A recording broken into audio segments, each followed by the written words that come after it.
সবার জন্য ভালোবাসা, শব্দ এবং ভাষা এর ব্যবহার সুন্দর হতে পারে। প্রতিবাদের ভাষা কেন নোংরা হতে হবে? প্রকৃতির মতো সুন্দর কেন আমাদের মন হতে পারে না? এই বিষয়গুলো নিয়ে কথা বলা বড্ড বেশি প্রয়োজন।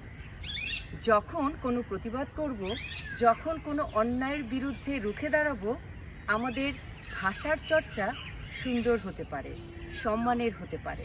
আমরা মুখোমুখি বসে কথা বলতে পারি। তা না করে আমরা ভাষার যে নোংরা চর্চাগুলো করছি, তাতে আঘাত পাওয়া ছাড়া এবং আঘাত দেওয়া ছাড়া কোনো ভালো কিছু করছি বলে মনে হয় না।